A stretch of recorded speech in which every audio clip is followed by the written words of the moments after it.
Dans ces prochaines vidéos, on va, on va voir un peu l'utilisation pour l'analyse des données de Cobo Excel Analyzer. Il y a un manuel détaillé dans le website de OCHA.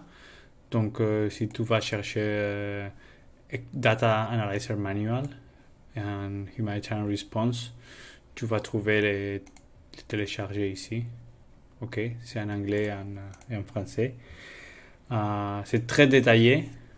Donc, toute l'information que je parle ici sera dans ce manuel et plutôt plus détaillé. Le manuel, c'est en français et en anglais. Je ne sais pas pourquoi précisément, juste tout simplement en anglais, mais il y a les deux. Alors, quand j'utilise le Cobo Excel Analyzer pour utiliser, c'est quand tu veux avoir un peu plus de détails que ça qui te montre les données d'ici, les reports de Excel, de Cobo Toolbox eux-mêmes. Pardon, je vais changer la langue en français. Quand tu veux un peu plus de détails, tu peux l'utiliser. Mais surtout, je l'utilise quand il y a des choses que je vais faire un ou deux fois. Par exemple, je vais remplir un rapport d'utilisation de quelque chose. Je vais le faire une fois et après, je ne vais pas utiliser les données non plus. Ou peut-être je le fais au début du projet, à la fin du projet. Donc, en baseline, en endline, je pourrais utiliser. Et aussi, par exemple, le post-distribution monitoring, quand on fait des distributions de matériel un ou deux fois, tu l'utilises, c'est très rapide. Si c'est par contre quelque chose que tu veux voir chaque semaine ou chaque jour, tu devras télécharger les données, tout ça.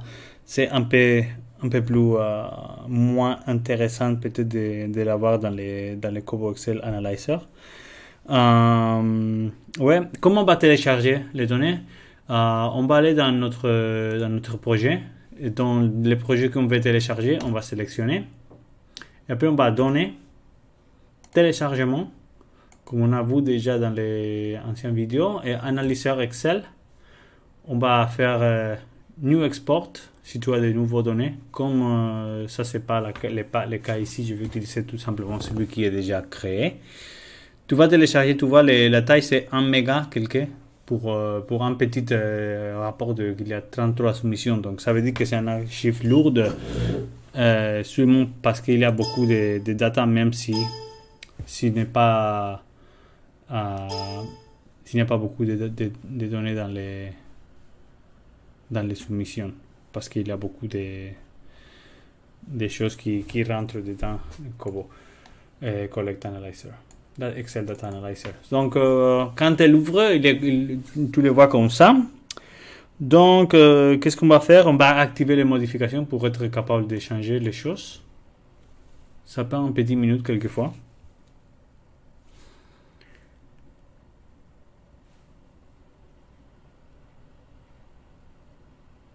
On va voir quand ça va finir.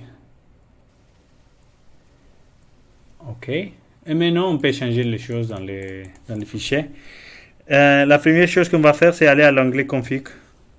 Ici, on est déjà là. Et changer dans le surveille 3 ce qui est rouge. D'habitude, tout ce qui est rouge ici, ça va être... Tu vas avoir besoin de changer. Ici, on n'a pas de grand chose que des fautes. Peut-être tu auras des autres langues, si tu as, par exemple, des langues définies dans ton fiche, comme français, anglais ou n'importe quoi. Et après, il y a un petit truc qu'il faut faire toujours, c'est aller au choix, ici. Tu vois, pas choix en capital, mais choix, choices, en pluriel. And here, in A1, on doit changer ça. C'est underscore pour un espace. Et quand on fait ça, toute la liste va se devenir bien et tout va marcher bien dans mon formulaire. Ok? Déjà, ça c'est une chose qu'on fait qui rend la plupart des choses utilisables dans Cobo Excel Analyzer.